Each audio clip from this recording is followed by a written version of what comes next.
Next is how to not attend a bounce house. There's a couple don'ts to do, so we're going to go over those don'ts. The first don't is do not be standing by the bouncer attending and talking and playing on your cell phone.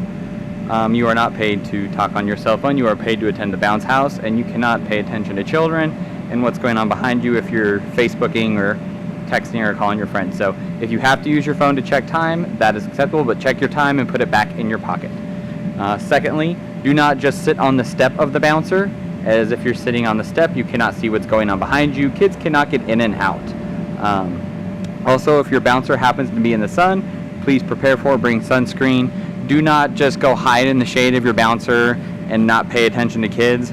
You are paid to attend the bouncer, so you should be in the front of the bouncer at the entrance. You can help kids get in and out that way.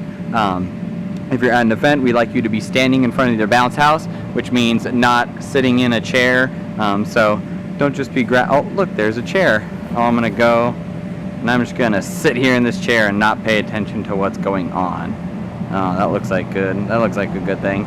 Don't just sit against your bounce house looking bored. You want to be interacting with the kids inside, so don't just lean against it and look like you're the saddest person ever with a look on your face like you've been out here for 8 hours. While attending a bouncer at Celebrate Kids, sometimes you will be working next to your friends and other employees. So while you're there, yes, there is other employees there, but they're working. You're not getting paid to chat with your friends at Celebrate Kids. You are paid to attend the bouncer.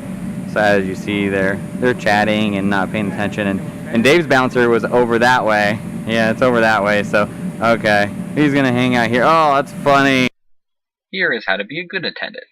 A good attendant's checking inside their bouncer, making sure that all the kids are okay. There's Raylan, the good attendant, standing out front by the steps, smiling, looking like she's manning the bounce house, that she's not wandering away from it, staying right in front of it, keeping an eye on all the kids inside, and making sure that the bouncer is secure.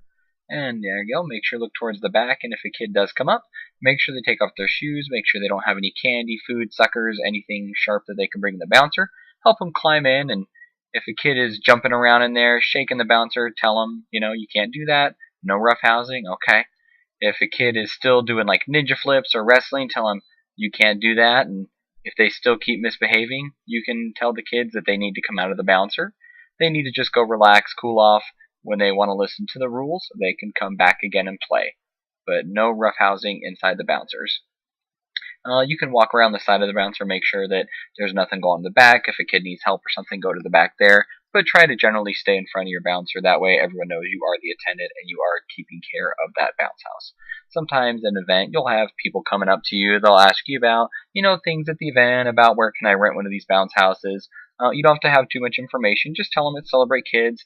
There should be business cards in the front of the bouncer. Make sure you give them one.